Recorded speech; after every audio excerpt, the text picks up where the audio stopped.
Lift me, enlighten me, your higher truth delivers me, and I go. Oh, I know. When you lift me, enlighten me, reveal for me the mystery of your love.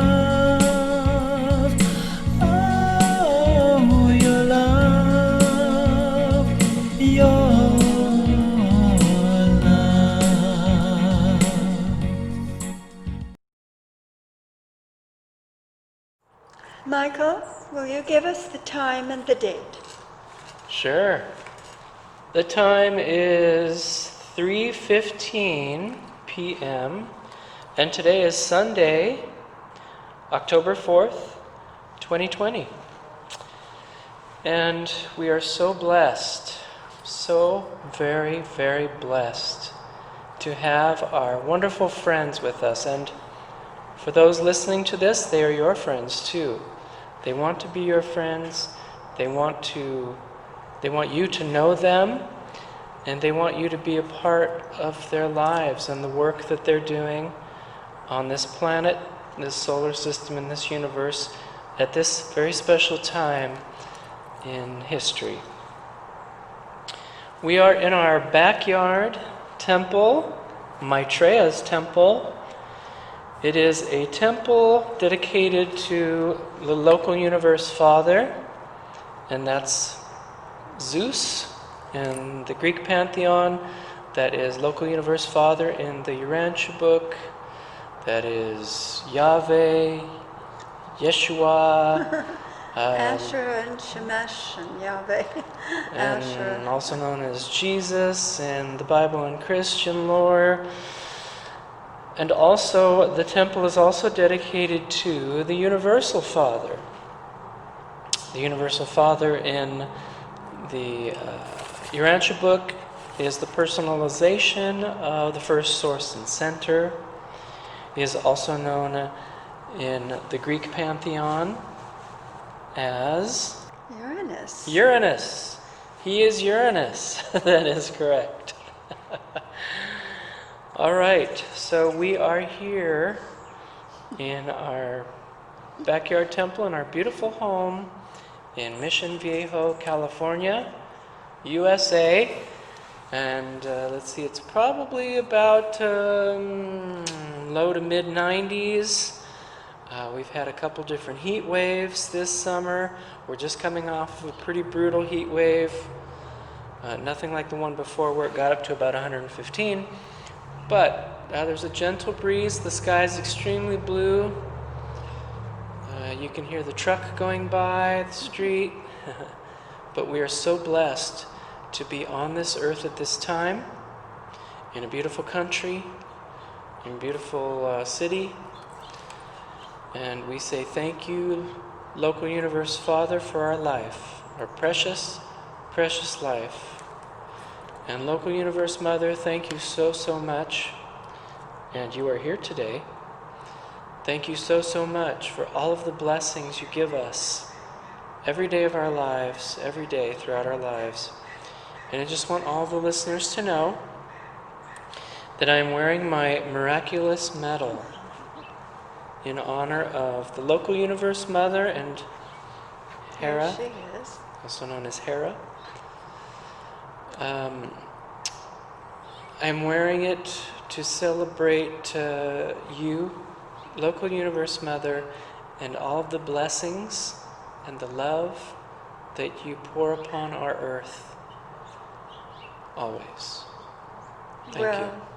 We want to add that every single one of you, and more than that, I know, pour upon us all the blessings that you can. Thank you. Thank you again. Thank you for being here. Okay, so just wanted to let you know the chair set up for this team meeting. And again, we're so blessed. I can feel the presence and the energy of all of you, and I can feel how kind you are to be with us. Thank you. And I want to share everything that you have to say and everything that you are and do. And that's why we have these team meetings, is to share what you're doing.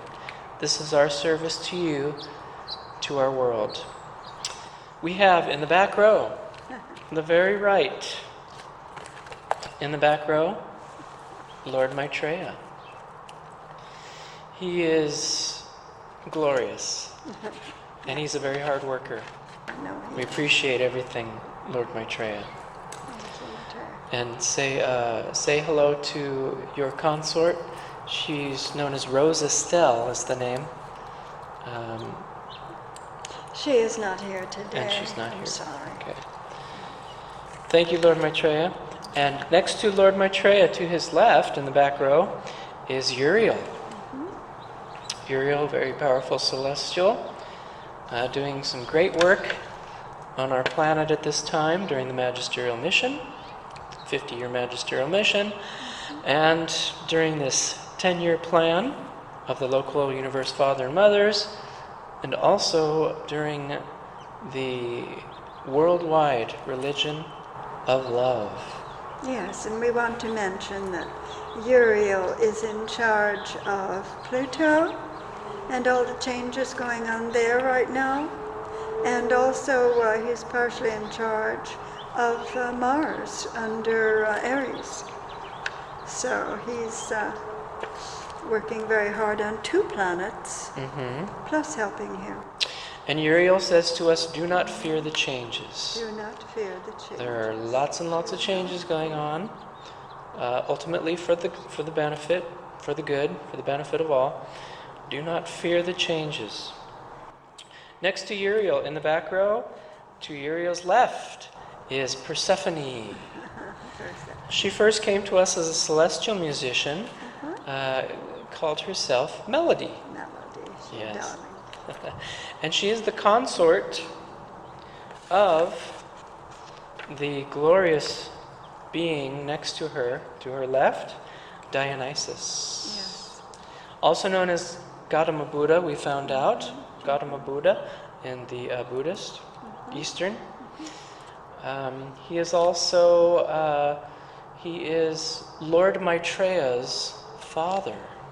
Well, it may not be an absolute biological. We're still working on that part. I'm still working on that part, trying to find out how this works. He may act as his father. Maybe a father figure, a mentor. I'm still working on that. All right. We will proceed. In any event, Persephone and Dionysus are consorts. They are twin flames, one soul. In the human terms, I guess. And then, so thank you all. Thank you, Well, I just want to mention Persephone that, and Dionysus, for being here.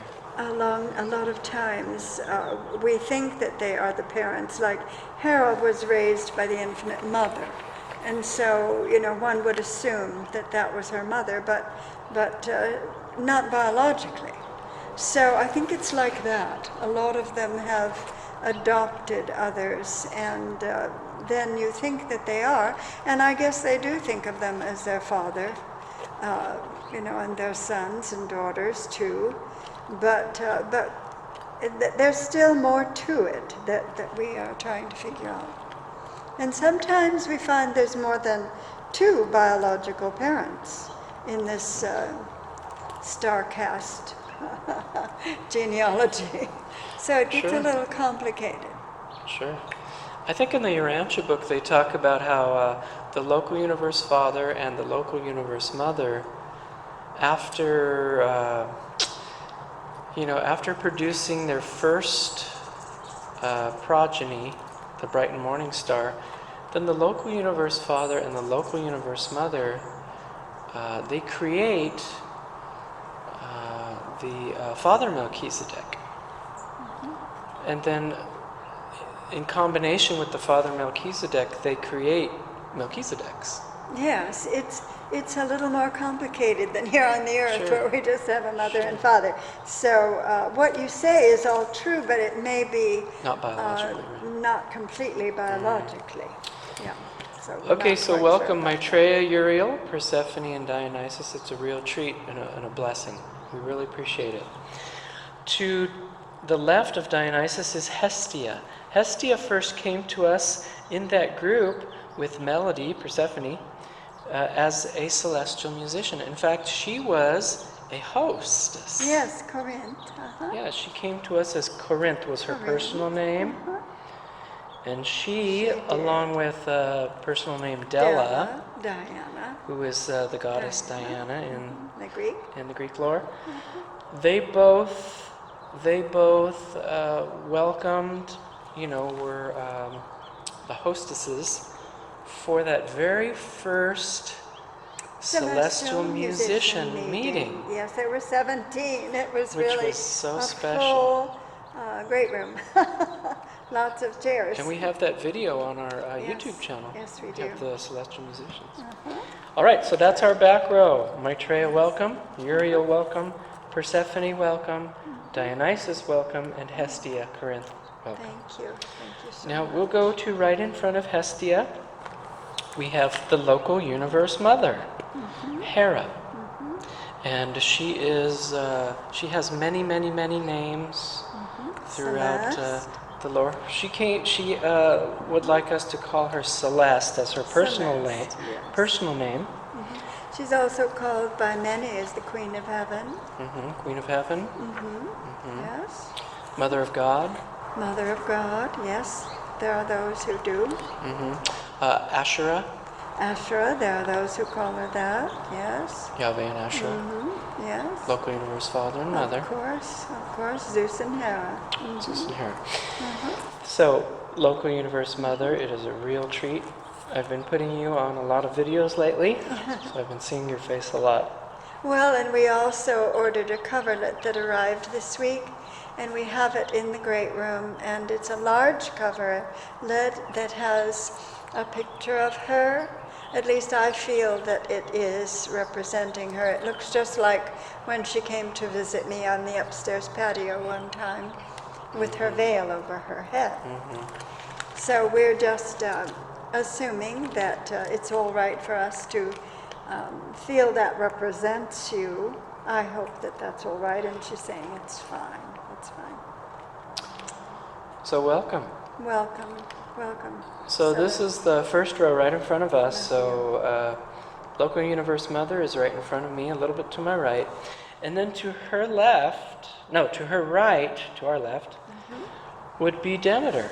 Yes. And Demeter is also known in the Roman as Ceres. Series, Yes, and she is the goddess of the harvest, among Cereal other things. comes from her name. The word cereal comes from Ceres.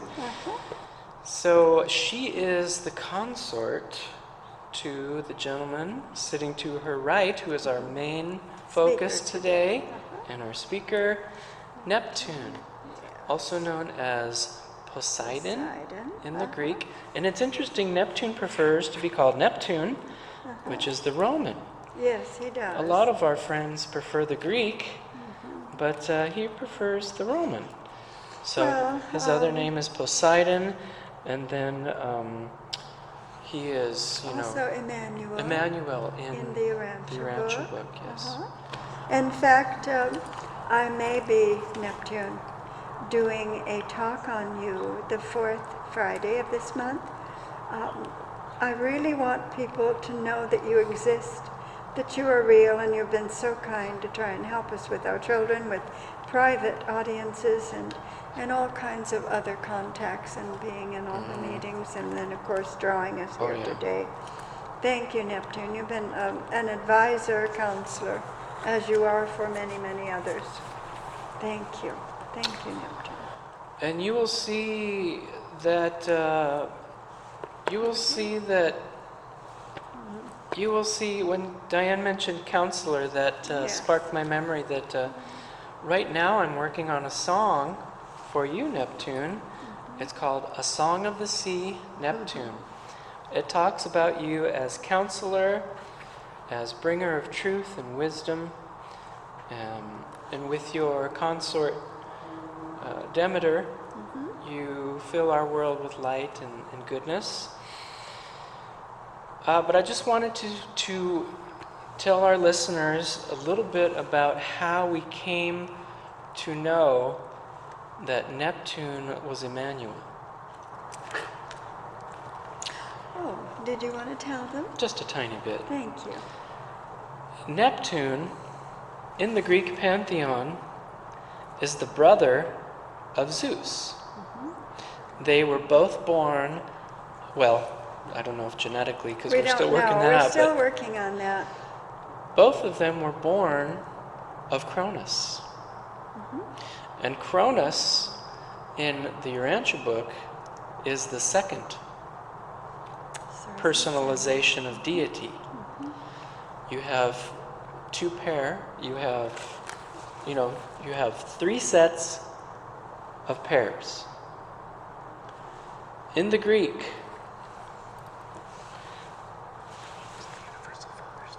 Yes. In the Greek, you have the first person of Trinity, Uranus, and his consort Gaia. Yes.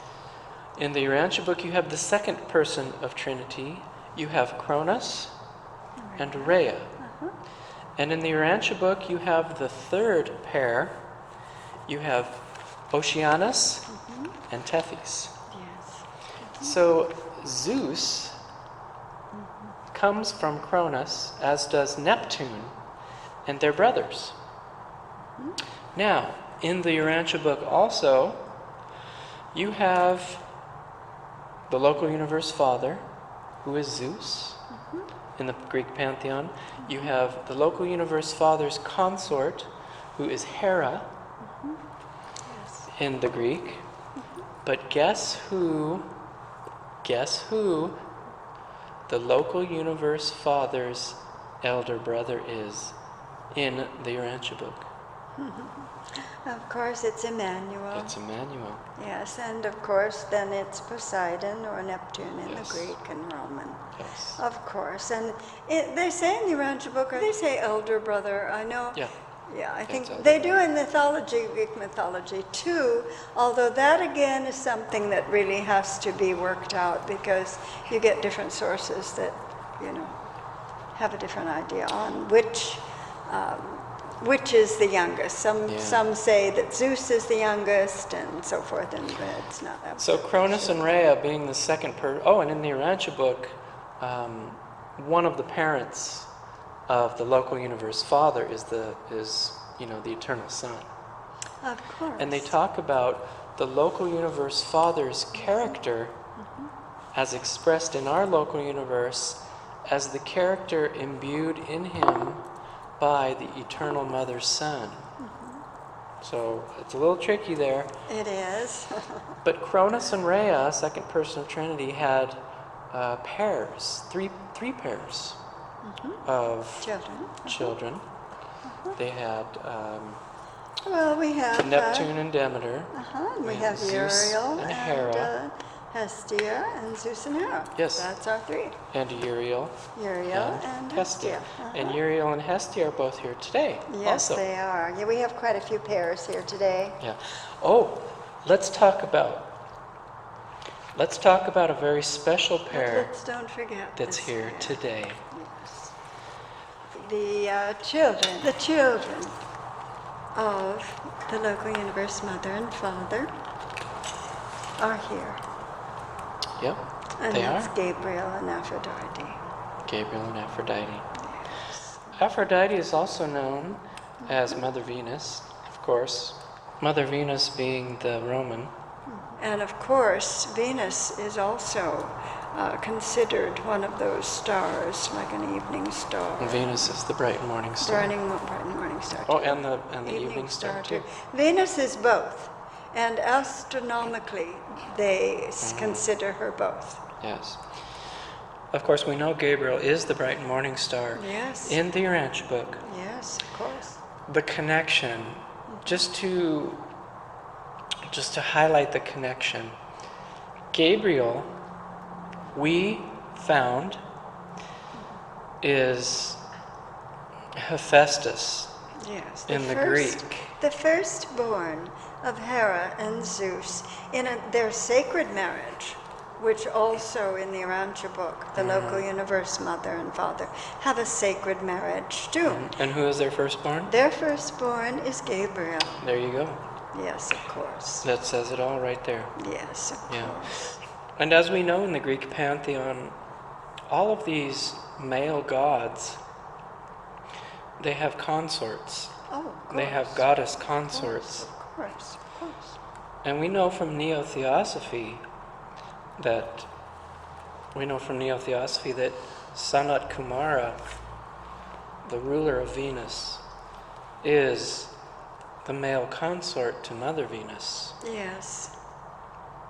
So as you can see, it all fits. Oh, yes. We really believe that the Urantia book took the Greek model for the gods. And of course, putting in the families of the Greek gods. And so it's a perfect fit, and the pattern is there. And the pattern continues. It doesn't just end. It continues because they have children, and their children have children, and their children have children. And everyone is living today. It's not a dead religion or dead book. Everyone is living. All of their children are living. They're living. They exist. They're living, and they have lived. And they exist. And everyone throughout the ages who has been in touch with the celestials has given them their own personal name or their own identification. And they've lived for billions and billions of years. We mustn't just put them in a box for the last 2,000 or 3,000 years here on this small earth. Or since 1955 when the Urantia book came out. Right, exactly. They have been the ones who have been living for billions and billions of years. And we might make a note before we go on that these celestials have names, but they also have working titles. Oh, yes. So that one celestial could have many names, Of course. but they could also have many working titles. Well, the local universe father, and I call him father because that's what he wants to be called, or Caesar, his personal name. But so often he'll say, you can call me a Melchizedek. You can call me all of these titles because they're jobs that I have done. And I know I've had so many people say, well, he can't be a Melchizedek. He can't be this. He can't be anything else because that's lower. But he says he's done that job and you can call him that title. And you know what's funny, for anyone that's listening to this that might be exploring the Urantia book, it's very interesting because, right after the time people in the Urantia book community and others said, oh, they can't be anything other than what they're described in the Urantia book or wherever. And then we go back to that passage in the Urantia book, or we go back to that paper actually, of the local universe father, also known as Michael of Nebadon. We go to the paper that describes his bestowals, of course, his incarnations. He's done all of it and more, and so much more. He's an ascending Morantia mortal. Of course. He was an Atom. Of course. He bestowed Adam and incarnated as an atom. Absolutely. He was a Lenonendek son. Yes. A local system ruler. I know. One Urantia told me he could not be a Lenonendek son. He was a seraphim. Yes. He was an angel. I told the person, I said, he says that you can even call me a seraphim. You can call me Michael, Archangel Michael. He says, I perform so many of these duties and I take those titles seriously. Yes.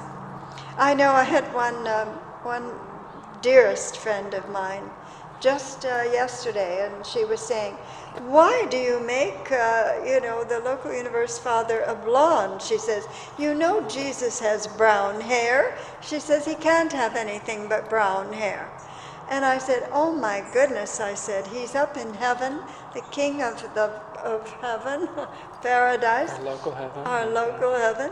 And, he's in a God body. He's not in dirty sandals walking on the desert in Israel. I mean, he is a God of a soul, along with, of course, his heavenly Father and all of his other celestials. And I'm sure performing many duties in many different types Many of bodies. duties, Just like of Lord course, Maitreya back of there in the course. back row. Lord Maitreya, Yes. he has told us that and there's a picture of him in his Middle Eastern body, right there on the internet. Yes. He has a Hispanic body, an Asian body. He has He's in his personal body today. a personal body today. Personal body. Even humans perform many duties, have Yes. many titles. We wear different clothes, we present ourselves differently. So why not be open to the fact that these gods and these celestials, these angels, they perform many duties, they have many titles, many names, do so many different things than we could even imagine. So Well, let's not put them in a box anymore. Oh, no. And Maitreya has team members, and they are, who knows, maybe your neighbor, who knows. I know Thea always said, visualize everyone that you meet as a glowing light, because you never know that you might meet an angel. Maitreya has a team of people, humans on this earth, that are working with him, and who knows who they are. Yeah. Well Who said. knows? So Gabriel and Aphrodite are here, Aphrodite, beautiful Aphrodite. and boy, we could really use some of your truth and your love, friends, and you are bringing that. They have a special job. They're bringing us the new worldwide religion of love. Of Truth, course. love, and beauty. Of course they are. Of course, goodness comes along with that, to our planet. Beginning in 2022, it began in 2020, March 20th, but in 2022, full effect for the new worldwide religion of love. And I know that all of the celestials who are here are working with us on that and other things to make us better and to help our planet become a shining beacon of light worthy of the Universal Father. Oh, Gabriel is waving, and I know that he wants me to tell everyone that he usually does. He's usually got one arm up or two, and he's either waving or asking to be able to speak or do something like that, but he's waving to wish everyone welcome, that you are listening to celestials that are real. They are not in a book, they are living and real. So many of my very religious friends think that God is just sitting on a throne and he's not doing anything. And on his right hand is this, celestial, and on his left is this one, and they're not This doing a angel thing. with, Yes, I know. I mean, it's such a dogmatic way to believe when here you are here. You are here with us. You are alive. You are waving, Gabriel. Thank you. Making his presence known, that he's alive. It may just be a small percentage or a personification, but it doesn't matter. They are alive. They are working hard. Maitreya, are you a hard worker? Oh, yeah. Yeah, he is. He is. He has brought peace to our world. He has worked very hard with our president to bring peace, a certain amount of peace. I mean, of course, he says we're not saying that there's not skirmishes or, still problems, but he's brought peace enough. Well, talking about peace, and I'm sorry, Neptune, I know we want to talk to you and we want to hear your words of wisdom and counsel. I just wanted to kind of, add to that thought that Lord Maitreya, you told us many, many times, you told us that you were working with President Trump and his administration. Yes. You were working with through Melchizedeks and angels and others to effect peace in the Middle East. That was one of the first, I believe it's one of the first areas you went to and focused on was the Middle East. And now we have peace treaties with, multiple countries in the Middle East. The Palestinians are having to rethink their position and rethink their, their focus and how they approach the Middle East. Iran's nuclear arsenal has been neutralized. And then, of course, we go to North Korea, where Kim Jong-un's nuclear proliferation has ceased, maybe even obliterated, we don't know. And working with Donald Trump, doing negotiation and strong action as opposed to sending people in to fight. We appreciate all of your work. Thank you so much, Lord Maitreya, for making our world more peaceful. Well, your team members are those who incarnate and those who don't. And we'll have to go back and find out about those again. I know that they left their Irvine condos a long time ago now. It's been this But make no mistake, some celestials do incarnate. Yes, they do. And some are incarnating. Yes. Maitreya has taken incarnations during this time.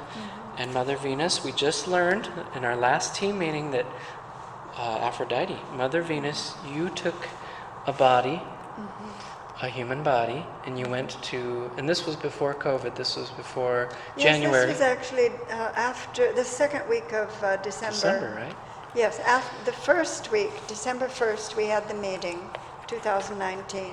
And that was our last meeting for the year. We didn't get a Christmas meeting after that. Yeah. And she went the very next week for 3 weeks around the world. It only took her 3 weeks to go into every temple, every place of worship, physical place of worship. Yeah, and church, she took mosque, her team synagogue. of Paradise Daughters and also team members, other team members with her. So we thought, oh my golly, you know, it would take 2 or 3 years for her to do that. But no, she said, I did it in 3 weeks. Yeah. But the next 2 years, this year and next year, and the following, part of the following, she will be going to every heart, you know.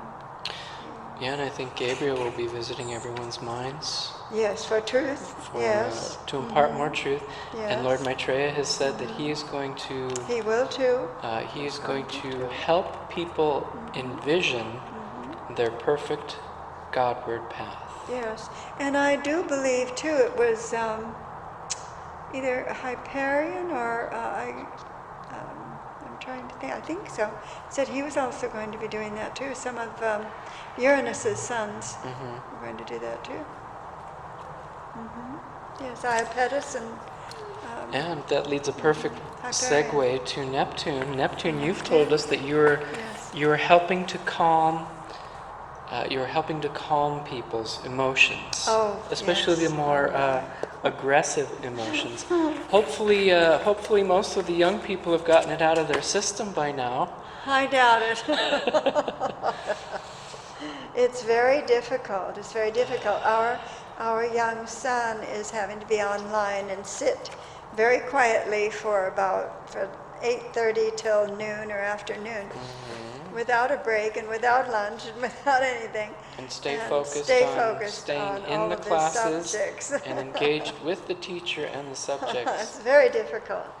And I don't know how these mothers are doing it who have first, second, third, fourth, fifth graders. That would be most difficult. Our son's in eighth grade and it's hard. Thank you, Neptune, for helping to calm these out of control, negative, aggressive emotions to help us really get through the changes and get to that new glorious life that we can imagine. Yes, of course. Thank you, Neptune. Thank you. Neptune, you called a meeting this week for today. And I think we've introduced everyone here, and we thank you all and love you all so much. We are very surprised that we had the local universe mother here. We're very surprised. Thank you so much. Everyone. I just didn't know she was coming. So, Neptune. We had quite a time this morning. Our emotions all got out of control because we don't know how to help our child deal with being on a computer all day. Now, hopefully, the schools are opening this week. Last week he went to school 2 days, and that helped considerably. Thank you. But we would like to see him in school more than that. Do you think that is going to be happening? And well, you do. I think so too. I think so, Michael. I think the schools will start opening up more. Then I think that that will help the children so much. Okay, what did you want to tell us today?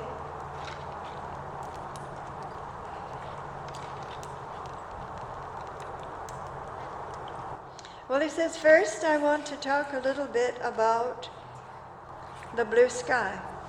Okay, the blue sky. Well, you know, Neptune, I heard on the radio an astronomer, and it was Robert Morningstar on a radio program. He was saying that this blue sky may not be really all blue. In other words, maybe it's different colors, like when you see a rainbow, and that we have a filter that filters out maybe what really is there.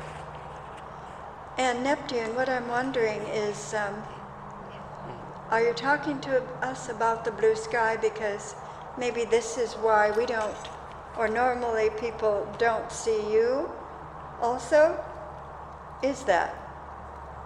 No, that's not the only reason. He says, but if people realized that they're actually seeing more, but that it's filtered out, but that it's really there, maybe they would open their hearts to the idea that we can be seen too. Just like a rainbow after a lovely rain and the sun comes out and you have all of that beautiful color come about in a rainbow. So what do you mean by it's all there? You mean different levels of being that we are not able to see? Of course. Like when we... Of course. Like celestials? Of course. Different beings, Of different... course. Yes. Like we talk about the astral level, we talk about the mental level, we talk about the, the soul level or the Buddhic level, we talk about the spirit level, Atman. Yes. So those things are out there, those things are around. It's just that we have what they call in Doctor Who, a perception filter that doesn't allow us to see everything. But we've had situations, Neptune, where we have talked to celestials and we have talked about different things. We've talked about, like for instance, we talked about, and here's the local universe mother, we talked about her, she has like a spacecraft, or she has like a ship that we call the Carpus. Well, actually, our son Alexander named it the Carpus. Yeah, it's like the TARDIS of Doctor Who. kind of taken from the TARDIS idea in Doctor Who. But that she has a ship, she has a paradise ship. And she travels in this ship, and when you step into the ship, you are in paradise. It's like she takes a bit of paradise wherever she goes when she chooses to travel wherever. And we asked her one time, well, where is this TARDIS? Or how does it work? And she said that the TARDIS can be as close as your breath. Yes, and I thought it really was really wonderful of Alex to come up with this idea, because in the TARDIS, it's I hope that you know what I'm talking about in Doctor Who, it's made like a phone booth, but it can travel through dimensions of space. But Alex, and time. But Alex made up this Carpus, which is celestial and relative paradise in space. And I thought that was so beautiful. So I really appreciate that. But Michael is right. When we went through that meeting, that ceremony, that was February 3rd, 2014. With Gabriel and With local Gabriel universe mother. and the local universe mother. They're both here today. I said, well, what happened? Did we go to you or did they come to us? And they said, well, actually, the spacecraft came to us. And I said, well, how close was it to us? And they said, as close as your breath. You just took one step and you were in it. It was another dimension in space. And that's the thing. It was paradise. Because her whole spacecraft is paradise inside.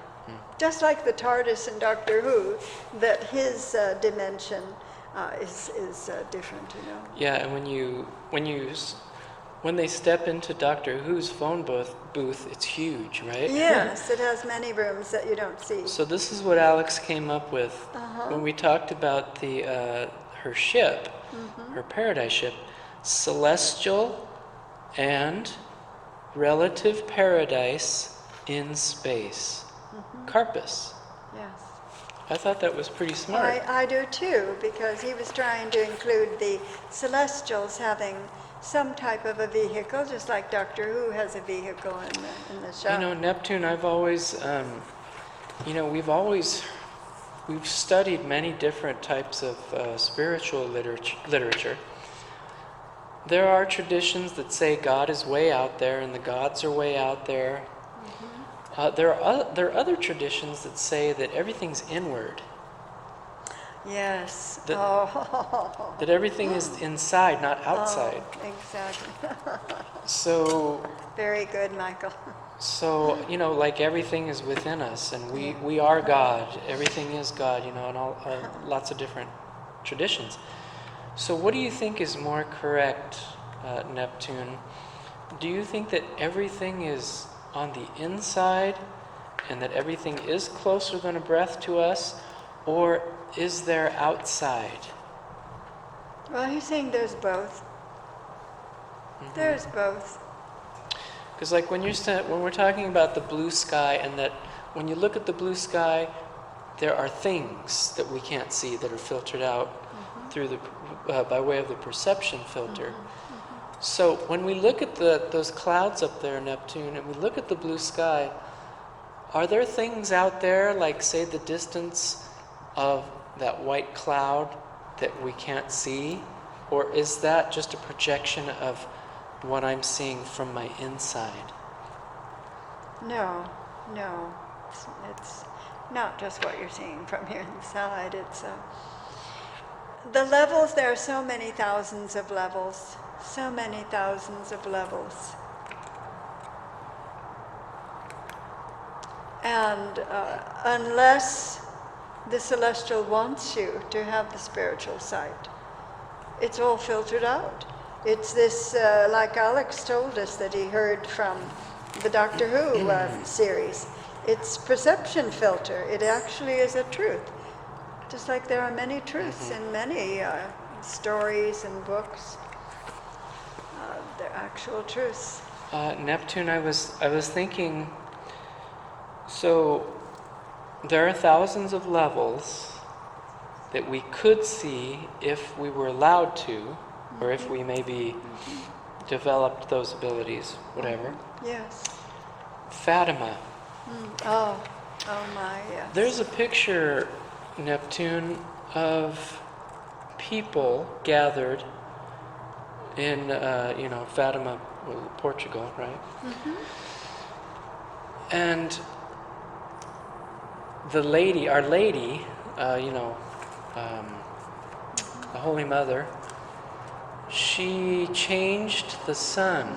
Well, actually, she didn't. We have to remember, she didn't change the sun. The Father did. Okay. Well, But in connection with her what happened, and her visions, Yeah. or visitations, the sun was changed that day. And there's a picture of those people looking up at the sky. But when you look at those people, Neptune, they look like they are looking up. Yes, they're really seeing something. They're seeing something. You can tell they're really seeing something. Yes. So something did happen, didn't it? Of course, of course. Neptune. Yes, the sun actually came closer to the earth in their perception, and changed colors and swirled, and then finally receded and went back. And so in their perception, So these people were opened up and allowed to see it. to see that miracle that happened, yes, they were allowed to see that. But that was, again, just in their perception.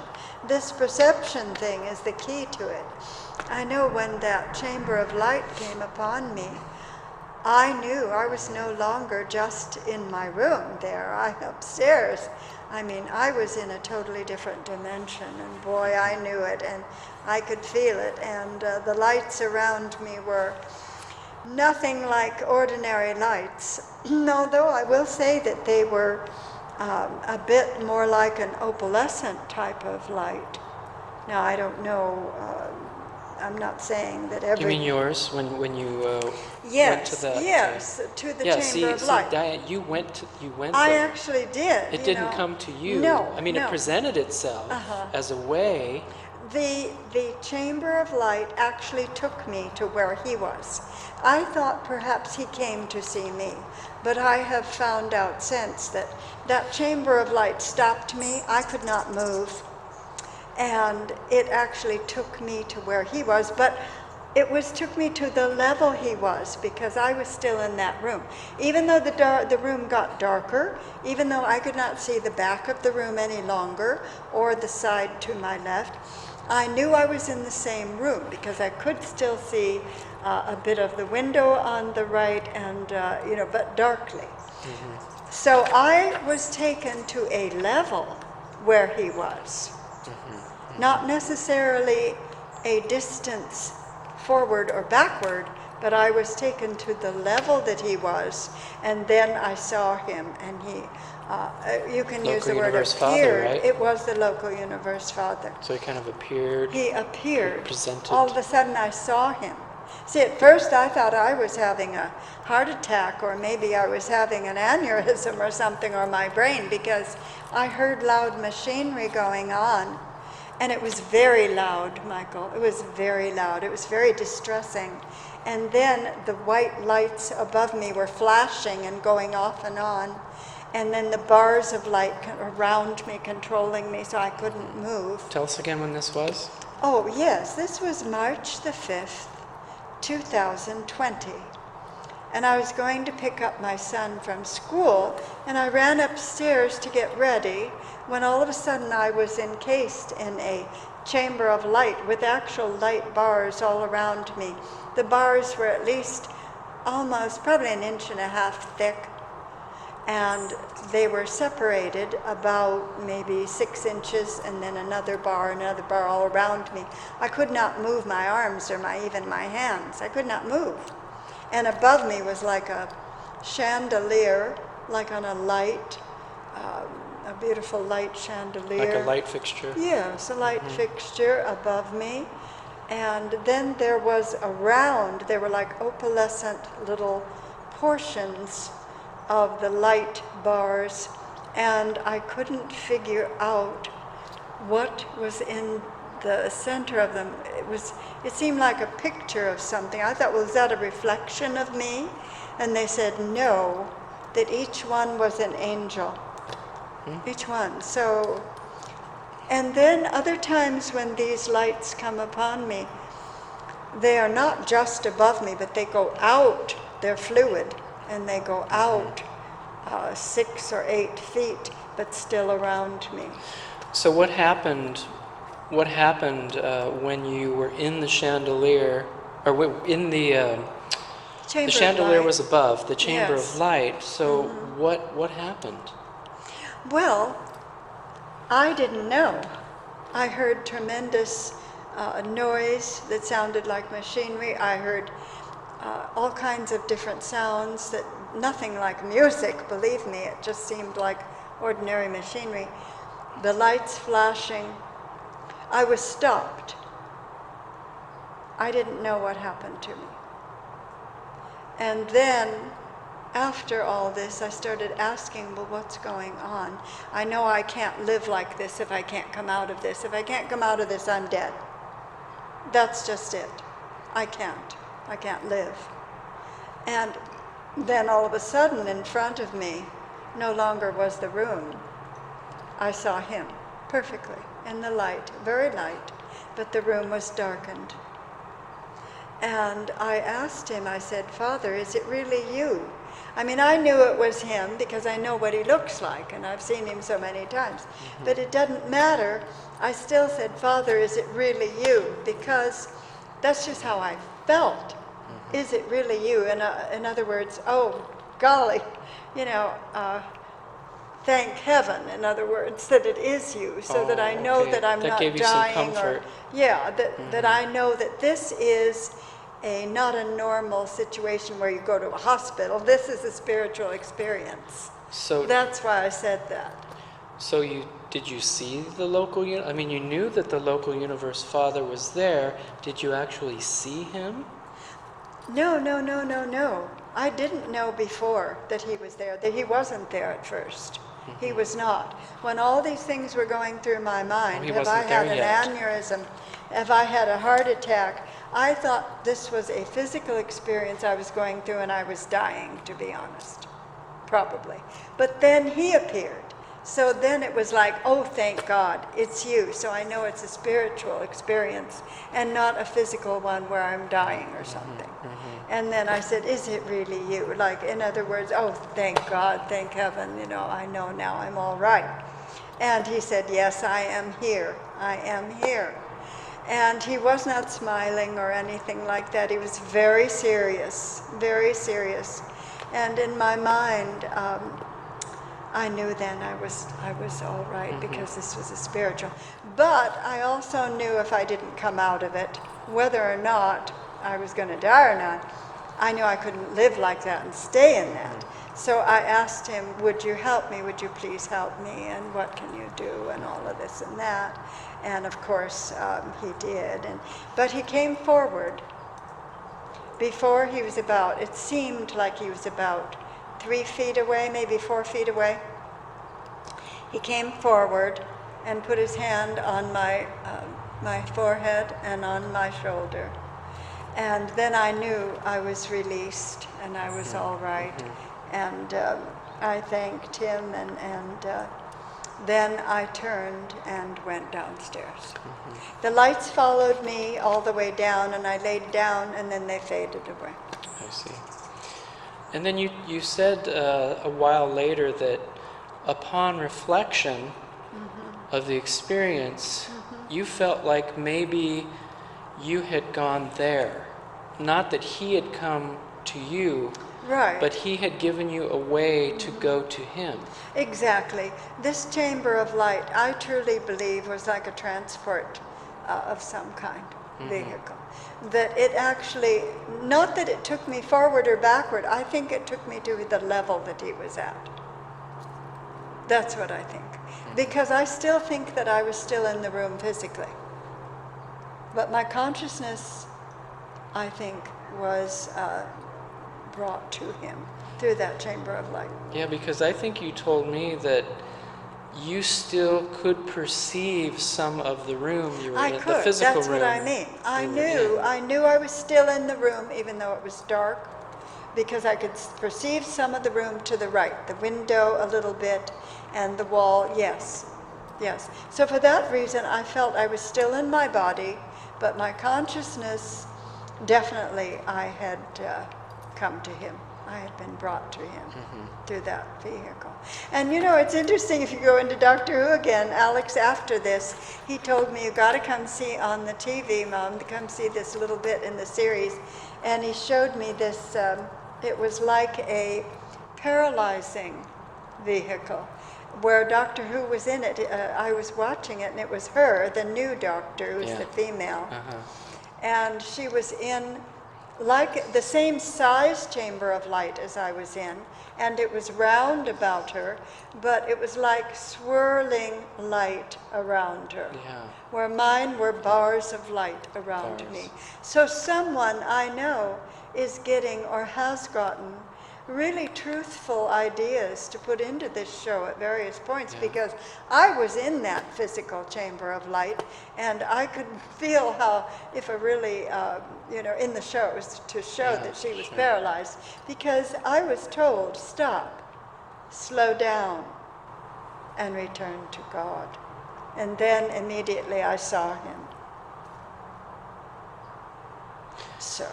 And I remember you felt, well, just to put in a little note here that, of course, they have the Beam Me Up, Scotty in Star Trek. I'm sorry, folks. Do not think that I got that and then I made up this. This really happened, and I'll tell you, it's not an easy thing to go through.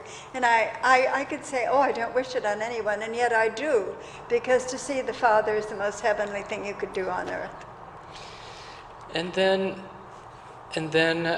COVID hit. Yes. Right after.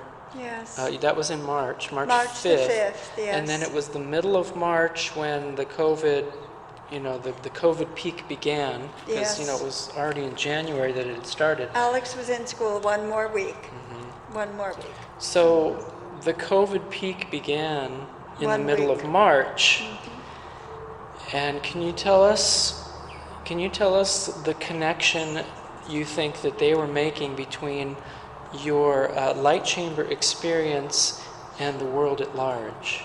Well, obviously, they were telling me that everyone, not just me, has to slow down, stop, and return to God, because too many people, too great of a percentage of people, are going in the wrong direction in so many ways.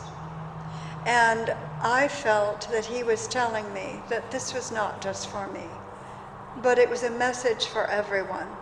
And then a week later, when my son's school closed, and also the school that my other son was going to be entering did not open, I knew that this truly was a period where we were to stop, reflect on everything that we were doing, and not proceed until we were sure and felt right about the direction, and to make sure that it was truthful and honest, and let's use the word spiritual, and of course, return to God. Mm-hmm. Return to God.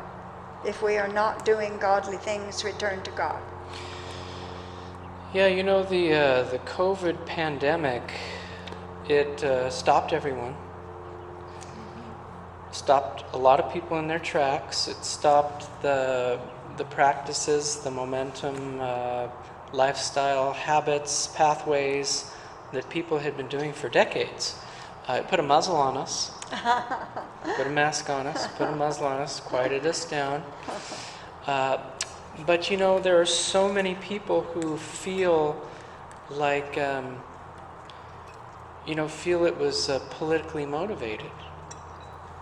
Like it was, there are a lot of conspiracy theories about there that, humans concocted the scare, they concocted the disease, the virus, made it jump from the laboratory to humans in Wuhan and all that. Which, some of that, of course, is true, but could be, we don't know. It was so highly politicized. We don't know. But we're told that regardless of the politics of it, that it has been used as a tool by the celestials, whether it was human-generated or not. It has been used effectively as a tool to have us stop, slow down, and give us the opportunity to decide where we want to go. Exactly. Which direct do we want to go back to the things we were doing? Mm-hmm. Do we want to go toward God more and more of a spiritual life? Stop, slow down, return to God. Yes. And we are told that this is part of the preparations for the new worldwide religion of love. Yes, of course. And it's interesting because in many of our videos we talk about the preliminary phase of the worldwide religion of love with Gabriel and Mother Venus. The preliminary phase started on March 20th, 2020. Yes. Now, what was happening around March 20th, 2020? Right. It was the beginning of the COVID peak. Yes. Now, Uriel here, God bless you, higher ones bless you, Uriel, for being here, Yes, thank you. that you have told us not to fear the changes. Yes. Now, with all of this that's been going on, enormous changes. Don't fear them, but I feel it's an opportunity for us, like in your light chamber, to stop, slow down, and really try to return to God. You know? Well, I think that we need to analyze what is the priority of this life here on earth. So many people tell me they don't have time to pray. They don't have time to really think about spiritual matters. I have one darling friend who's the dearest woman in the world. And yet she will tell me, she says, I can't believe in angels. She says, I just can't. She says, I know there's a God, but I'm just an ordinary Christian. I don't believe in angels, and I don't even know what's going on, you know. But she said a wonderful thing. But she said, but I think what you have to do is just be kind to everybody, and everything will work out. But doggone it, not everybody thinks like that. Even those that are good people, we have heard you, Neptune, say they're not praying enough. They're not, even the good people are not doing enough. Like my dear friend, as good as she is, she doesn't really believe in angels. She doesn't really believe all of this in her Bible. But I think she does believe in God, and that's good. But what I'm imploring people to do is to think more about God and more about them. Make more of your life concerning the spiritual the priority of your life. Too many people are making the earthly living the priority of their life. And to me, when that light chamber came, I felt that was really it. I was not making God as much of a priority as I should. And you and I both have been putting more priority on this since that happened. Even though you all know I love you all dearly, and I do think about you, my earthly duties take up so much of my time. Washing the dishes, cleaning the floors. I have two young men in the house. Well, not really teenagers anymore, 15 and 20, but I still have to do most of the work. And this takes a lot of time. And yet, what should we really make the priority of our life? Is it our investment banking? Is it doing our household chores?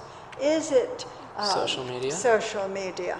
What is the real priority of us being here? TV shows. This wonderful friend that I'm talking about that said, well, she didn't believe in angels or anything. She doesn't think they need angels, that God can do everything. That's wonderful. But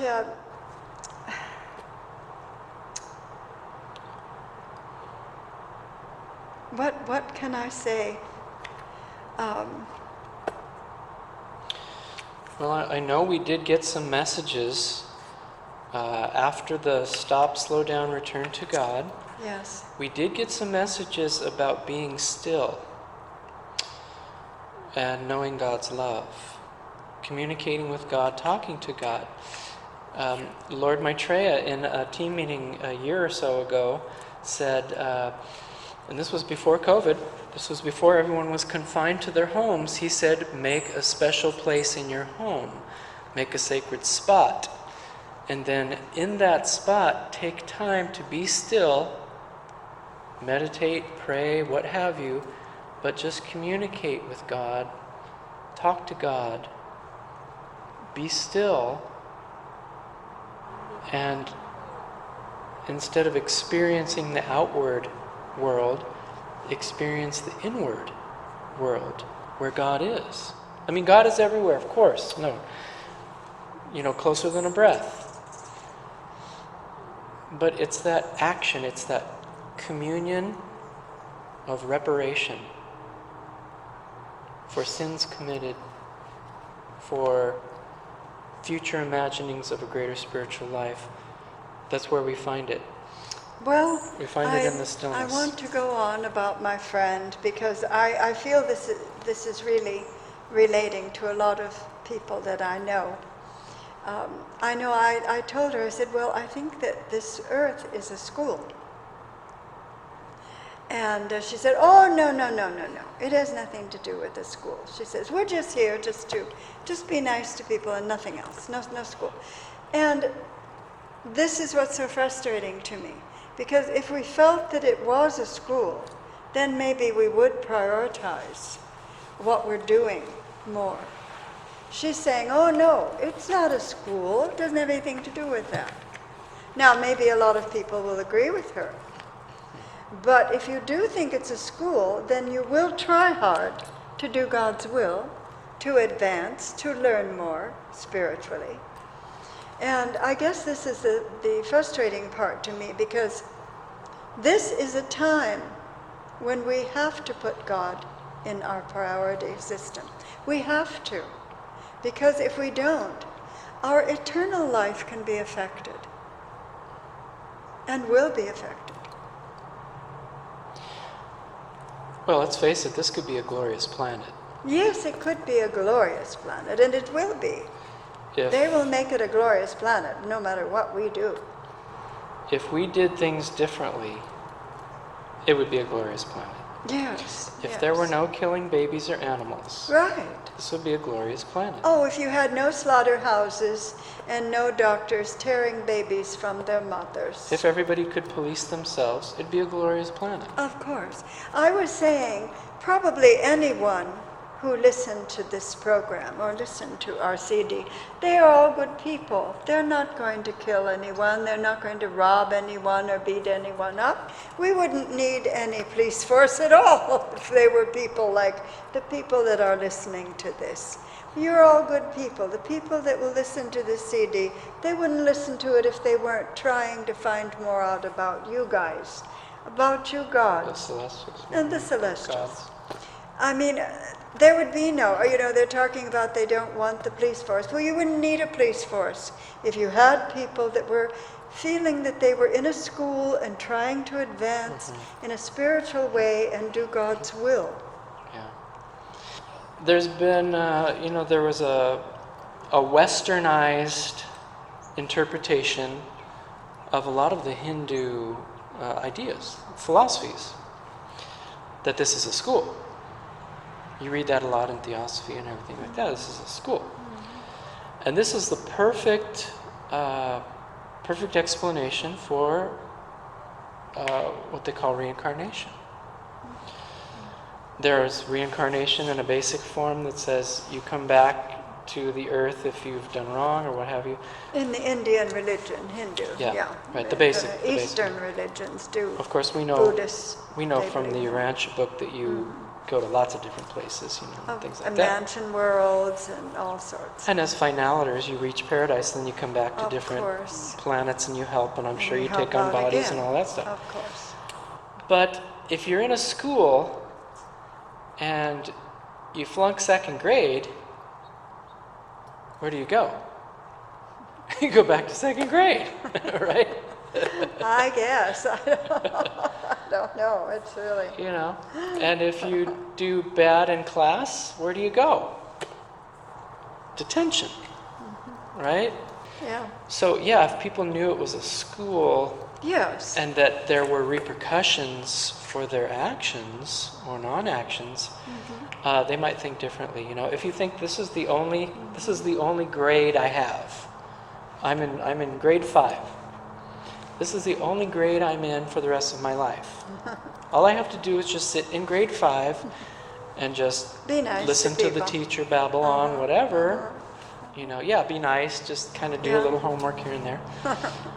But then you can't pass to 6th grade, and you want to get to 6th grade. You want to get to that more glorious future. But you have to do the things that get you to that more glorious future. You have to take tests. Yes. You have to, develop your social skills. You have to learn how to help others. I'm talking about life, So it's not just a one and done. There are so many levels, as Neptune has said, there are so many levels up there, out there, in there, that necessitate our priority.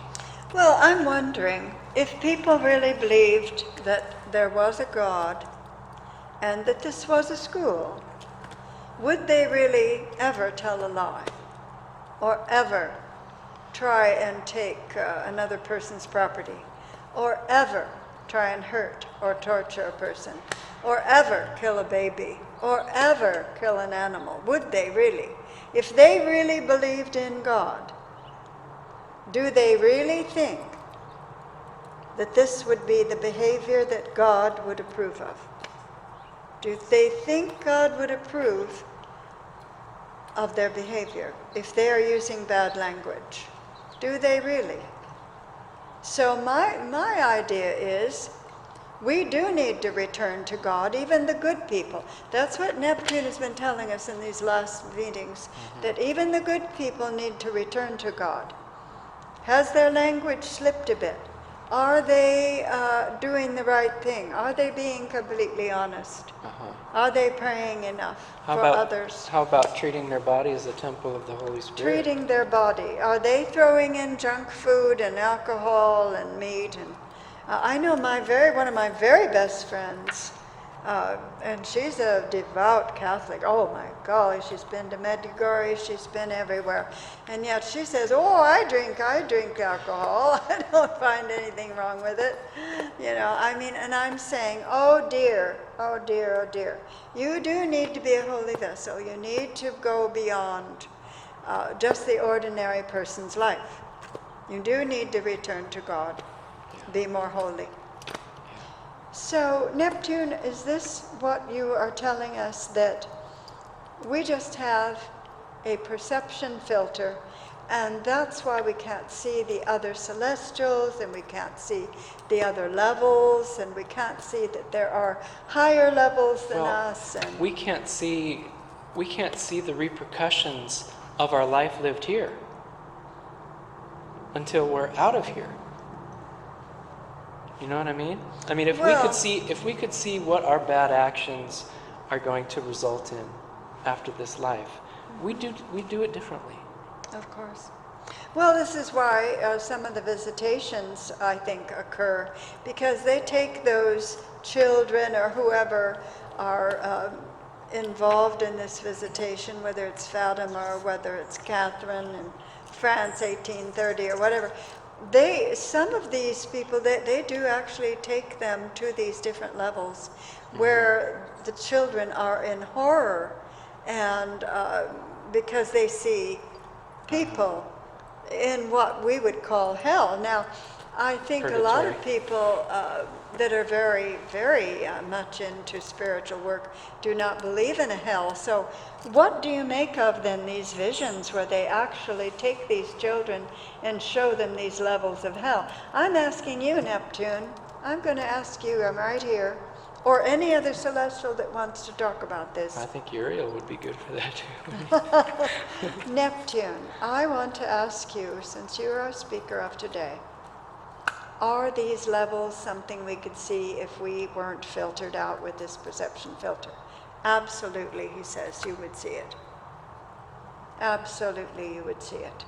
So, even religious leaders, a lot of them say, oh, there is no hell. And I think they're trying to tell people that today. Even in churches, some churches, there is really no hell. Well, but a lot of the theosophical literature talks about cycles, and that this earth is at one of the lowest evolutionary levels right now. It's in a Kali Yuga. And that what we could be experiencing on this earth at this time could be purgatorial. Is it? No. No. Because if you're living in heaven, if you're living on a heaven world, a highly developed world, are you seeing people kill babies? Are you seeing people kill each other? No, I didn't mean no on that. I just meant, no, I didn't. I just meant that this situation is not a purgatory or a hell. That he is expressing no, because we're not there yet. He says, now if you give it a little time, maybe you'll find that it is, but it's not there yet. I see, okay. We're not there yet. That this is an ongoing magisterial mission. And this coronavirus and so forth and the economy is all part of that. It's a part of it. It's not a purgatory. But hopefully yet. to get it up higher though, right? He's saying you will go to a purgatory if you do not return to God. Okay, so the purgatory that the images that they're showing the children are realities. They are realities. Are they? Is this? Did they really show them actual entities that were in hell? They actually did. So hell. Yes, hell. Actual hell, not just purgatory. Is there? I've been told there's many hells. I don't know. One girl, our girlfriend in the Buddhist religion, told us there's many. Yes, there's many. But he says he doesn't really want to go into about hells today. Okay. I don't blame you. I don't either. We'll look toward the positive. We'll look towards positive. But you're saying that they're actually showing those children real hell. Yes, hells. And purgatories? No, they were hells. So a person should live in the very best way they can, because a life of 70 or 80 years compared to who knows how long you might be in a purgatory or a hell. Neptune, and talking about, because it seems to me like maybe the local universe mother or angels or celestials, gods, what have you, have come to people in the form of these visitations, the Mary visions and the Mary apparitions, trying to convey messages to the people to repent your sins and return to God. I mean, we're not the first. No.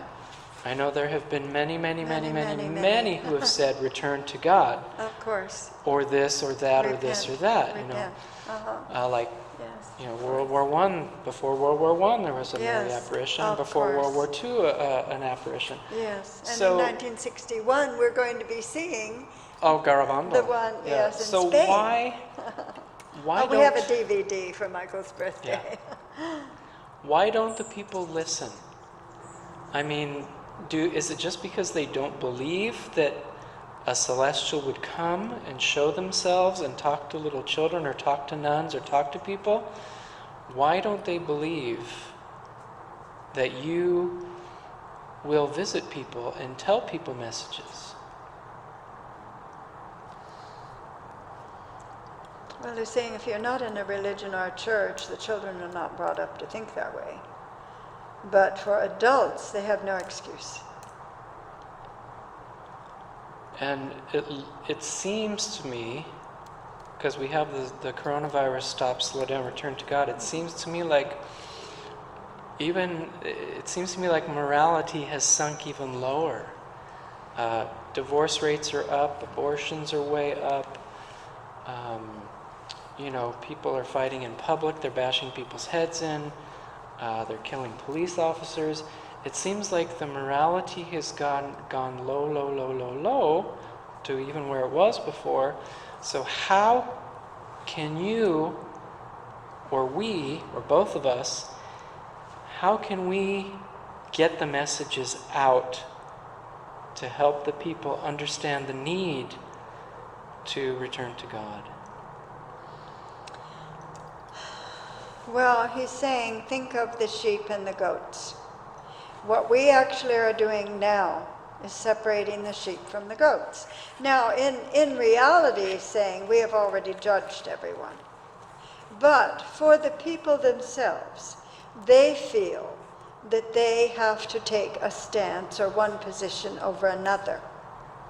that actually there is a division in our country and in the world between those that feel that they really have to stay with God and stand with God, and those that feel that that their position is correct, that even though it may require killing or burning or torturing or taking people's lands or stealing. So he says, you really have a time now where people are being forced to make a choice. They're forced to make a choice. Which direction? And in your country, you're going to be voting. Do you want freedom or not? It's as simple as that. But, he says, the freedoms that have been given to people in this past decade have been freedoms to do things that are against the will of God. People are beginning to feel that they can do these things and not suffer consequence or repercussion. So people really have to think about what they're doing, because your society is giving you the nod that it's okay. It's okay to do wrong and go against God. It's okay. Go ahead. So young people especially are confused, but they too will have to make a decision unless they're under 18, because we have judged everyone already, and it's very, very seldom that they will change the scenario for themselves. Yeah, and it seems like with growing secularism that the children aren't exposed as much to religion, even basic religion. Exactly. I know we so want to it's throw harder out. for them. It's harder for them. We all want to throw out evolutionary religion. You know, we say, "Oh my gosh, you know, those Christians and those Muslims and those Jews and all them." You know, everybody. But But that's they're where also we get important. that's where we get a basic ethical, moral upbringing, Teaching. teaching. Of course. So with growing secularism, people aren't going to Yes. church. They're not acknowledging that. So it might be even harder for the young people It is. because there are no That's what he's messages out saying. there. Right, you know. exactly. And even during the coronavirus, I'm sorry to gripe about this, but during the coronavirus pandemic, there were no religious leaders or spiritual leaders coming out, stepping up and saying anything. Well, there actually were, but they were not heard. They were not heard. Well, Our media does not really want to put out that message right now. I don't think. So we are putting out our message, well, we've been and working. we're not heard either. So, Yeah, but they all have huge platforms, most of them. You know. well, So I guess the question is, now you want people to return to God. do you want people to speak out? He says no. Make the decision within your heart. Okay, that's it. Yeah, that's You probably make the it. decision within your heart. Yeah. He says you may not hear a lot of people because their decisions are internal. That's it. And we Yeah, that stands to we are reason going because- to the heart, and we are talking to them. And Yeah. Mother Venus, Aphrodite's going to the heart. yes, Gabriel's going to the mind. Maitreya's going to the Yes, the imagination. yes, for the new life. Yeah. Yeah. He's saying, do not. You make the decision internally. You act on it quietly in your day-to-day actions, and maybe then follow my dear friend's advice. You just be nice to each other, nice to everybody. I guess that would be a start, huh? That would be a start. But it's not just return to God. It's not just return to God for the general public. It's even for the good people. Even the good people, To he return says, to yes. The local universe father was making a special place for those who would want to be closer to him. And at one point I heard that that was being rethought, whether or not he was going to do it, because in our country not enough percentage of people were even interested. In Maitreya's 26th message on September 8th of 2019, a portion of the Jupiter plan was reinstated. A So portion, that gives not us, the whole thing. yeah, that gives Not us the some whole hope Not the whole thing, that the but a good portion. people who return to God Yes. can have a grand life. But then if you choose not to move with the 10-year plan, then there are other places in the solar system Of course. that maybe the That little are children have being- imagined. That aren't going to welcome you. I don't mean to be so... No, that's me. That's me. No, you're not like that either. But it is true. Life here is short. Why not do your best so that you can have a future life in a better place and closer to God? Why even utter a bad word? Why even take a drink? Why even take drugs? Why even abort a child? Or Why kill even somebody, kill an or beat animal? somebody Or up. why even hit someone? Why even do it? Your life is so short. Okay, so you have 70 to 100 years. That's short. Most people don't even have that. Not really. It's getting so that you see the numbers are going down. Your grandmother was 97. She was very unusual. My grandmother was 92. She was unusual too. Well, yeah, the life expectancy average has gone down. Especially it used the to be American in the 80s. male. It's in the 60s now. Oh my Lord. Oh my And, you Lord. know, I we're don't supposed to know. have advances in medicine and all this stuff, but yet people Well, are dying it's earlier. funny. I want to tell you guys, since if there's anyone listening at all, and you guys here know, but I had my closest friend tell me, she says, I don't understand it. She says, we're both the same age. Why do I have all these doctor problems and all these crazy things going on? And you're sitting there doing nothing, you know? And I'm saying, well, for number one, I'm trying to make that a priority in my life, along with God. Trying to do the correct thing so that my body is going to have the best chance to survive. Mm-hmm. If I drink down a cup of coffee, I think to myself, is that coffee going to do my body harm or is it going to help my body? I'm saying, well, probably nothing, neither way. So I'm not going to bother. I'm going to take something that is good, vitamins and fruit juices and fruit and vegetables. And I'm saying, will those chips benefit me? If they don't, I'm sorry, I'm out. And I'm saying, if that ice cream, we now have given up ice cream because Gabriel, you told us to give up ice cream. Well, we were eating sugarless We were ice eating cream, but sugarless still, with a lot of chemical. chemicals. Yeah. Gabriel, thank you. Now, you want to know the whole truth, guys, and I'm talking about the people listening to this program. Gabriel is taking the opportunity to even clean up our act even more. Yes, we have had a couple, well, actually what we do, for those listening, what we do is we check in every morning and every night with Gabriel. This is his new worldwide religion of love and Aphrodite's. We're checking in every morning and every night because, we discussed this last night, we want to be in the flow of the living God. Oh, I love that word. Say it again. We want to be in the flow of the living God. Oh, I love that. Thank you, Michael. That's so pretty.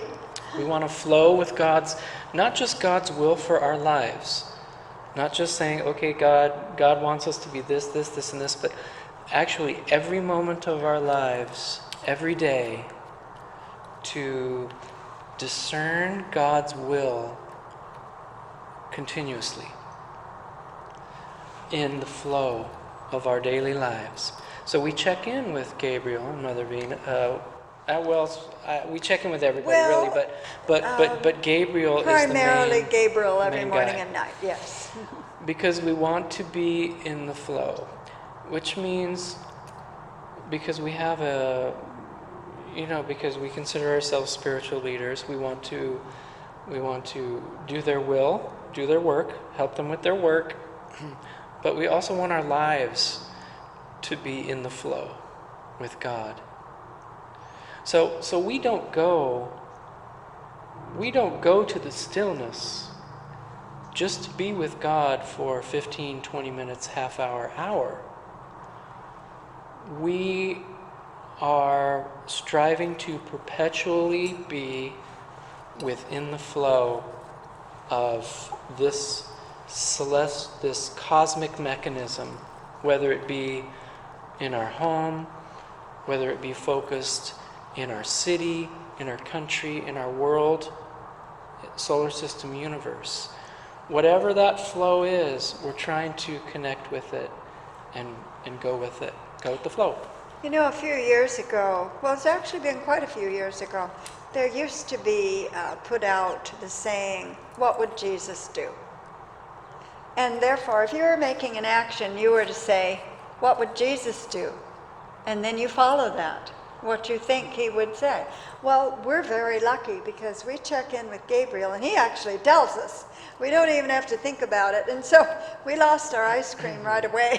We've been taking that for all these years. And I'm going to tell you guys too, anybody listening, that Gabriel is he's the representative, he's the channel for the local universe, Father and Mother, Spirit of Truth. So you shudder sometimes because you know that he's going to give you the truth. Yeah, and sometimes we don't want to hear it. Are you going to be ready for it? Yes, You yes, shudder. You actually yeah. shudder because Oh, you know, sure. oh my God, he's going to tell me the plain and simple truth. And I don't want to do it. And I'm going to have to change my life, or I'm going to have to think differently or do something. So it won't always be easy to do the flow. No. And guys, this has only been for like maybe a couple weeks or 3 weeks Oh, that this we is all started new. this. We had our 3-year plan, which began March 20th, 2017, to pray for world peace every day, and also to put out a news item to the Urantia people about a world prayer for everyone to pray at a certain time. And then we also were given the 10-year plan, where the local universe father and mother, I know, wanted to have a special place made for everyone that wanted to be closer to them after their passing. But this has just come up in the last, just last week? A couple weeks. Oh, a couple of weeks? I don't even know if we've checked in a couple of weeks. I wouldn't say it's only been a week. Golly, it's just been very, I very have it recent. on my calendar. Hardly more than a week, maybe near 2 weeks. So we're actually checking in. Now, he wants to give, Gabriel wanted to give to every man on the planet the idea that he would like them to be his representative. Every man and woman? Every man. Oh, and to okay, be his I see what you're doing. representative. Okay. Yeah, every man, and actual use his male strength man. And his power to put the truth out as best as they can. And then he wanted every woman in the world to put out the love that she has for everyone in everything that she was doing and in her care for others. And so those were the messages for them, for every man and woman on the earth, from Gabriel and Mother Venus, Aphrodite.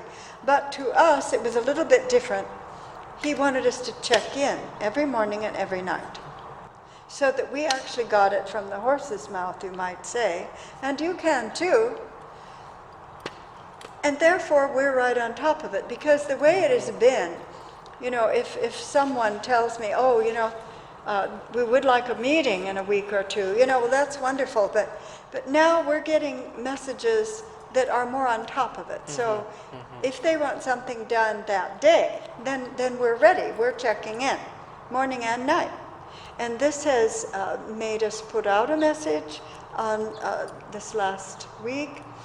And so, yes, you're probably right. It is 2 weeks, because we did put that message out last week. Yeah.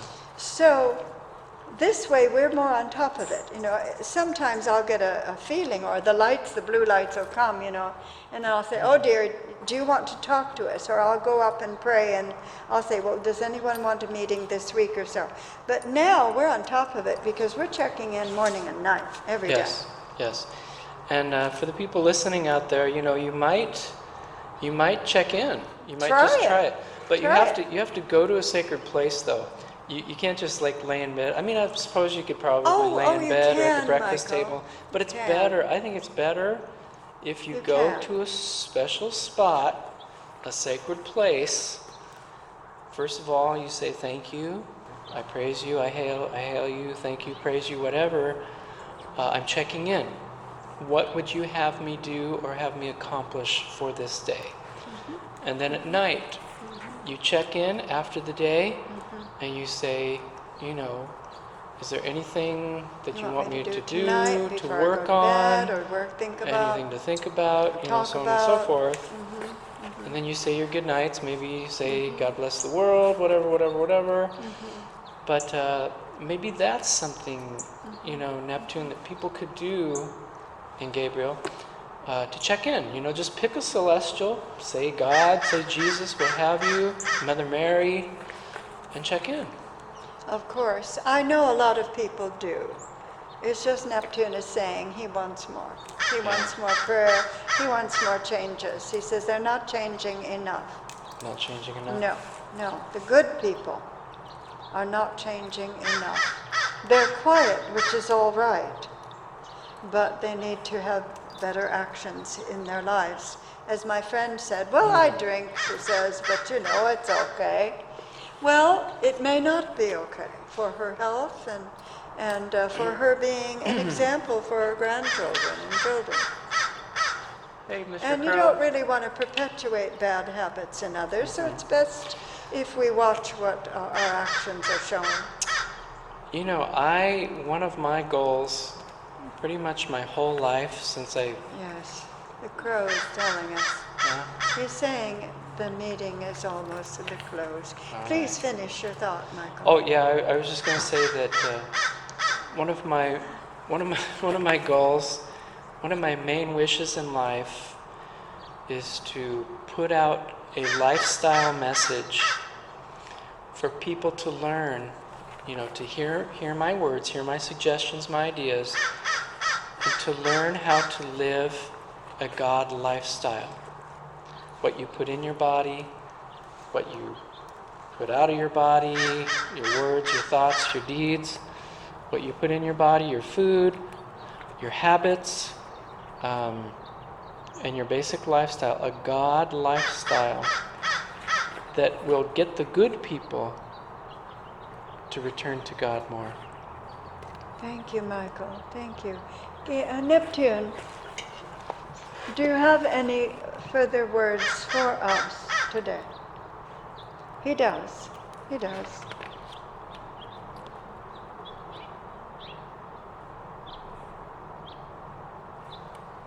He says, I want you to know that right now at this moment that you are in a celestial corpus. This area that we are talking in is a holy temple to the Universal Father and the local universe Son. He says, I want you to understand when we talk about being a breath away that you are encased in a holy, sacred spot right now. We are here. We are here with you in this sacred spot. You have come to us. You are here with us. But do not ever think that this spot is a normal earthly area. This area was made by the Infinite Mother. It has a communication system set up to the Infinite Father in paradise. Remember, when you enter this sacred space, you are in a corpus. You are in a heavenly spot. And he says, tell the people they can create, as you said, a holy spot in their home or area where they live or where they go, and that it can be a sacred spot. And we mean a really sacred spot. You are now in a corpus. That's what your son called it. And it is truly holy.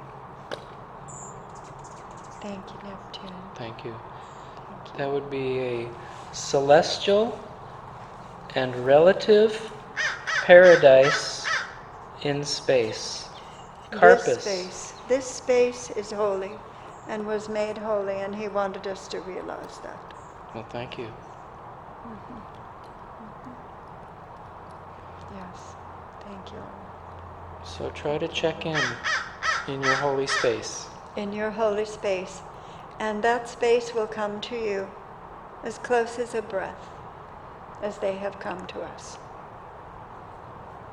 They are not here. Thank you all.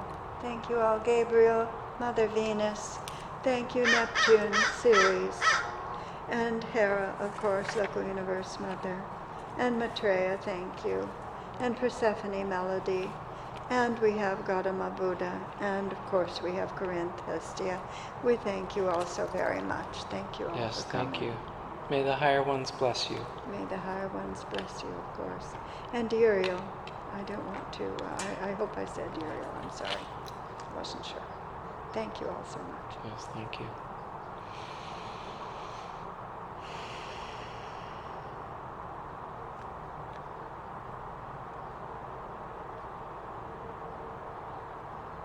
So he was saying, you are in a sacred space right now, because they have brought it, or we have been raised to it. Yeah.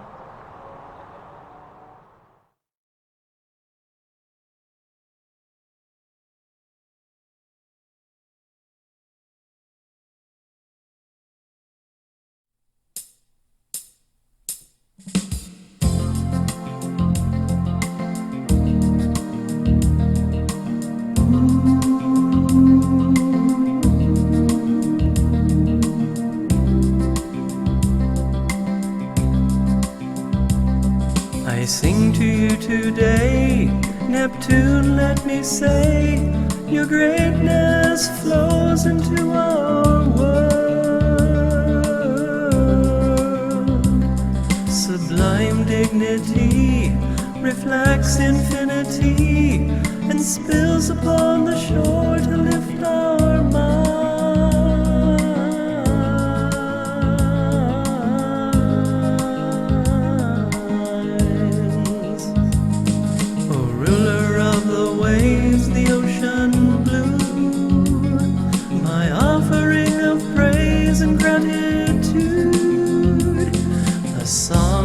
The sea that's meant for you, Neptune, Neptune.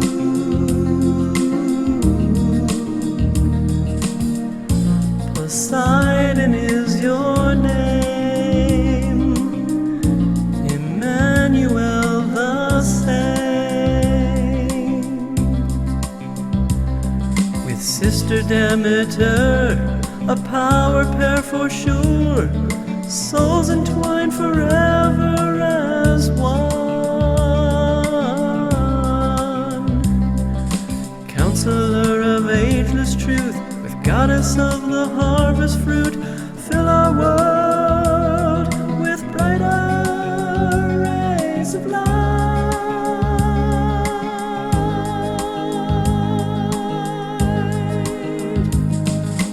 Ruler of the waves, the ocean blue, my offering of praise and gratitude, a song of the sea that's meant for you, Neptune,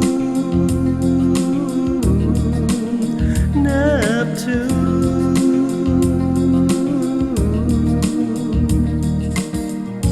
Poseidon is your name, Immanuel the same. Paradise your origin, Immanuel of Salvington, Trinity liaison from on high. Sailing here from paradise, imparting wisdom and advice, trident pointing to the light, God's new path and new insight.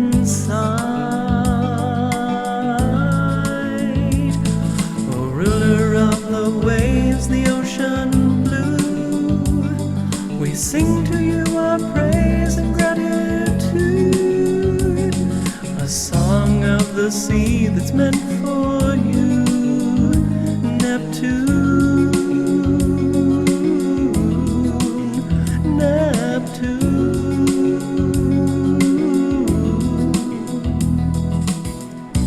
Poseidon is your name, Immanuel the same, O ruler of the waves, the ocean blue. We sing to you our praise and gratitude, a song of the sea that's meant for you, Neptune, Neptune, Neptune.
We live, move, and have our being in this vast and seemingly endless divine creation, our realm of time and space. We are all a very important part of this wonderful universe, whose nature ever yearns to reach upward and turn inward toward perfection and oneness in God. We are all traveling together on a wondrous journey with our brilliant God the Father and shining God the Mother, Queen of Heaven, who lovingly create, administer, uphold, and nurture our local pattern of infinite and divine essence, our evolving finite universe.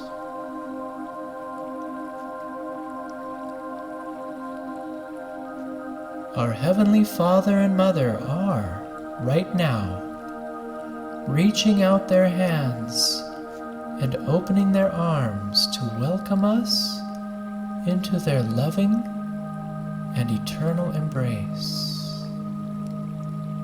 And as they do, they are extending to us an invitation for the finite and evolutionary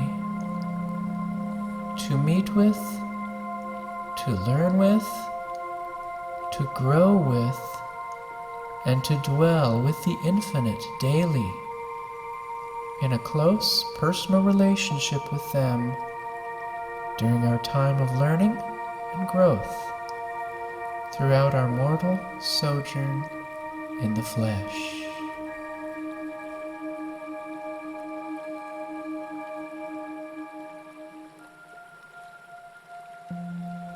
Amazing things can and do happen when we find stillness in our lives, when we discover and come to know God's love, when we give ourselves fully to the working out of the divine plan, and when we make that willful and wonderful decision to live a life in partnership with our all-knowing, all-seeing, ever-present, loving, and gracious God. It is then that we become part of the team an earthly and celestial team whose goal it is to see that all creatures, great and small, are encouraged to reach heavenward toward everlasting peace, happiness, and spiritual perfection in God. Let us reach out our hands, our hearts, our minds, and our souls to embrace a higher vision and a higher purpose.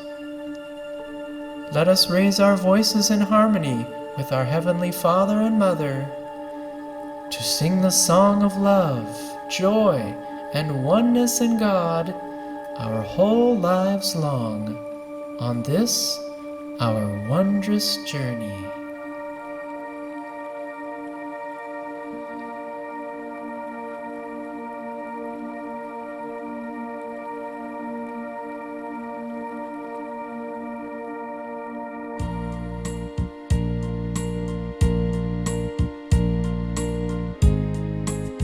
Be still and know God's love, the blessings of God's love in time and space, and wrapped in the Father's fond embrace,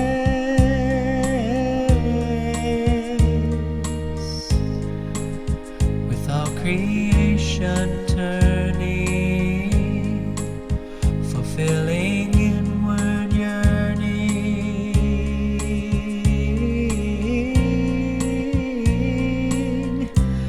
to see her face, the beauty of our Mother's holy grace.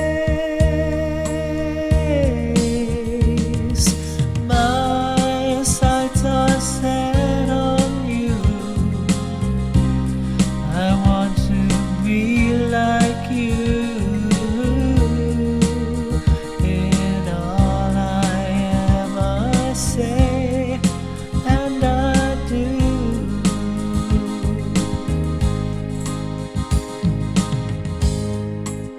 Be still and know God's love, impressions from above,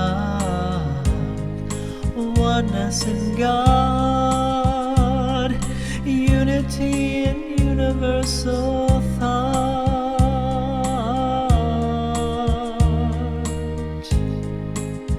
And on this inward journey, a flame within me burning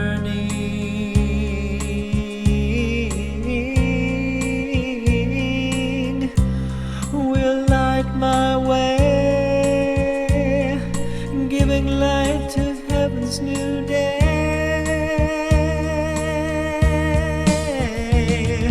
My sights are set on you. My true life is reflecting you. In all I am, I say, and I do.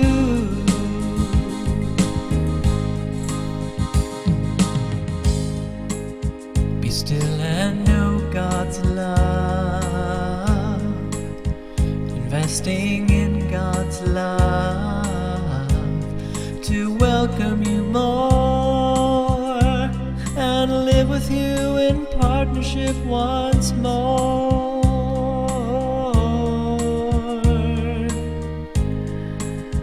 And on this inward journey, a higher vision stirs me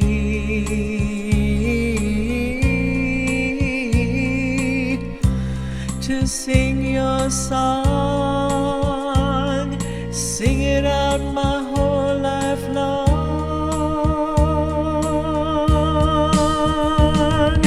My sights are set on you. I know your love is true. For all I am, I say, and I do.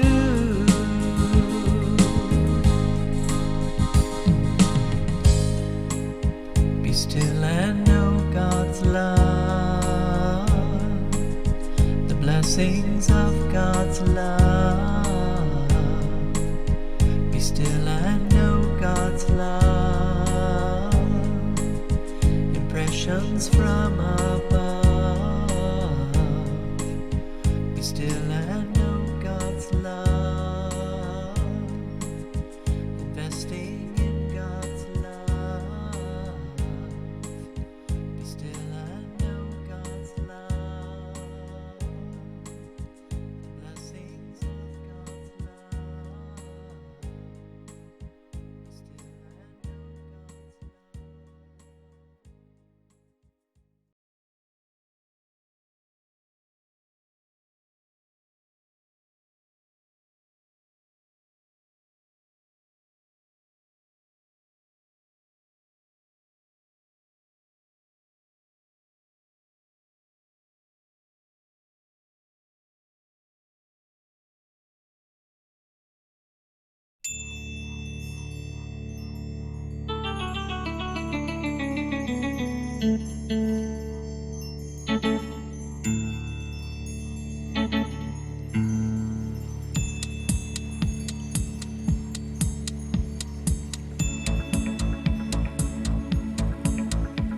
The Father is here, waiting for His dear ones to join Him again for a lifetime. Our Mother so dear has made it all so clear now for a heart like yours to open a lifeline. Yeah, return to God with your heart and with your mind. Return to God, let the Spirit of joy be with you for a lifetime.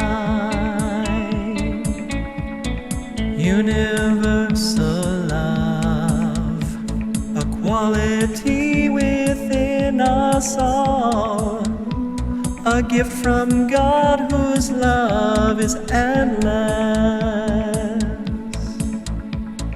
People of the world, embrace the sacrificial call. Let the light of love shine brightly within you.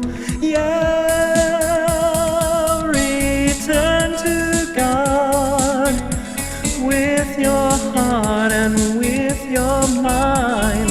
Return to God, let the Spirit of joy be with you for a lifetime.